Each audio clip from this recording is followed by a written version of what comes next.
Okay, Slight Burley here with Mr. Roberto Sharpe, my teacher.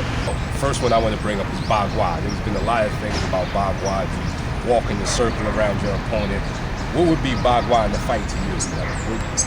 Would it even, like, to the naked eye, could someone even say, oh, that was bagua right there? Or would they see Maybe it? in a slow motion reproduction of it.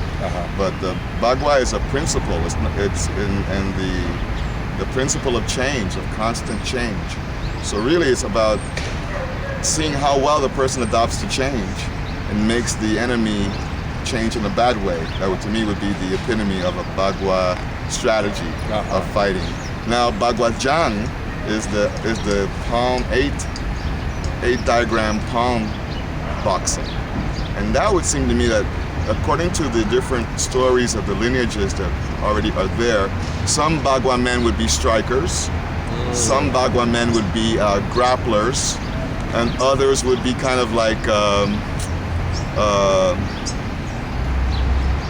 takedown artists, you know, knockdowns, right? So the bagua's training tends to foster a sense of movement while doing something as opposed to standing still and doing it, which can be which as we see now in modern sports martial art of UFC style fighting and the like, is the man that can do it on the move that tends to do better than the guy who needs a situation where things are brought to him. So it wouldn't be like lion holds the ball. No, but lion holds the ball. No, it wouldn't be like that to be in outside the gap. But once you see a particular grappling maneuver, like for example the famous fireman's carry, kind of looks like lion holds the ball. You know, if you look at the different manners in which we get neck cranks and snap downs and single legs, you can see that there is training from our forms to be able to do those movements. But now the Chinese culture has a way of being very polite and discreet when introducing information like this. So lion holds the ball is a very poetic way of not saying attack the neck. Oh, okay.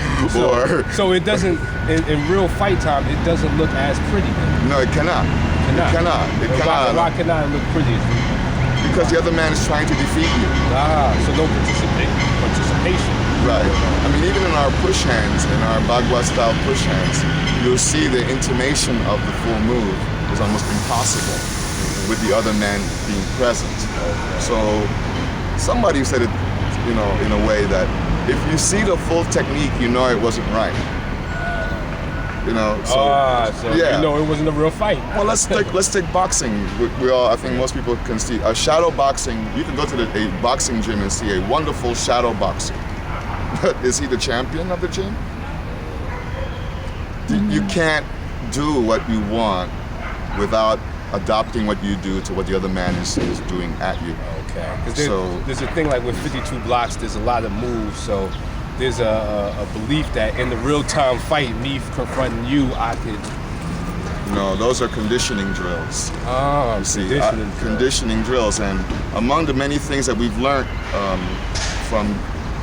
is that people who want to be warriors, want to live a warrior lifestyle, need to condition themselves for specific flexibility and specific reaction.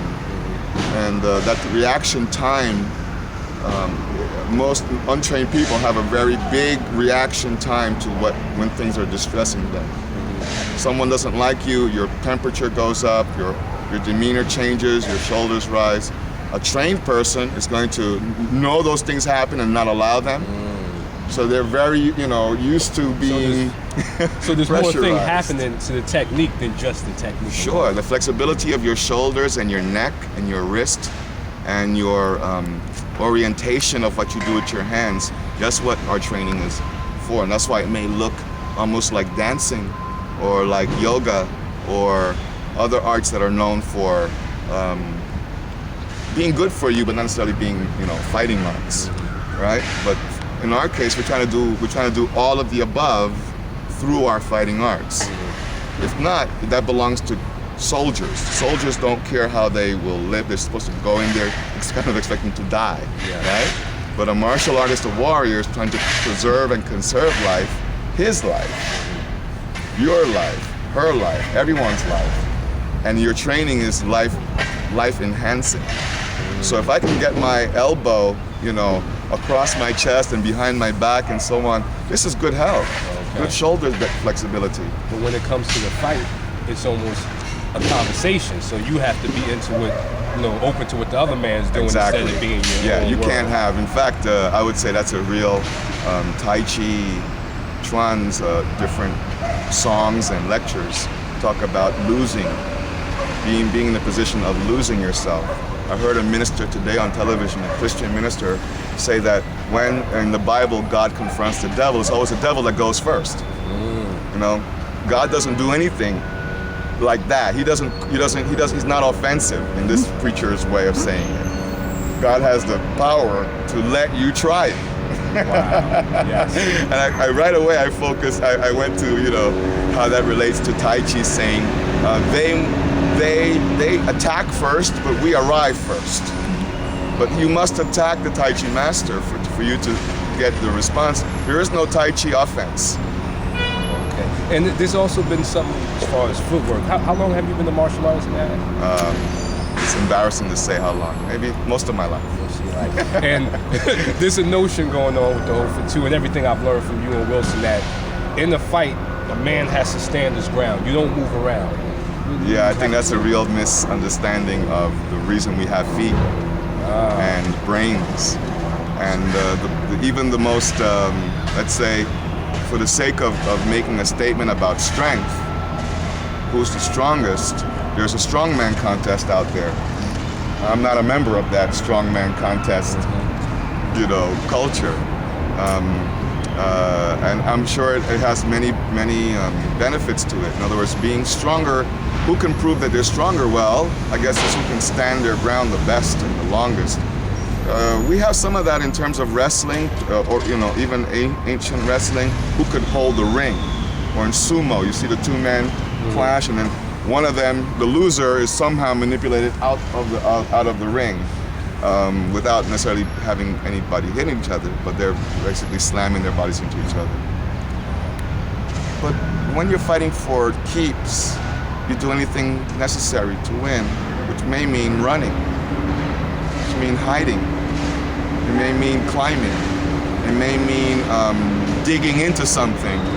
So it all implies to me extreme footwork and bodywork movement, much more like a chimp or a gorilla than a Hercules type. So yes, because there's almost like a rock, paper, scissors thing where it's like my shoulder foot beats your bagua. Yeah. How do you feel about that? Is it the style that fights or is it men that fight? Well, I think the answer is the latter. It's the man that makes the fight, and styles and names of styles are almost a burden. In getting it simple, getting yourself into a situation where you have faith in what you're learning and you learn it.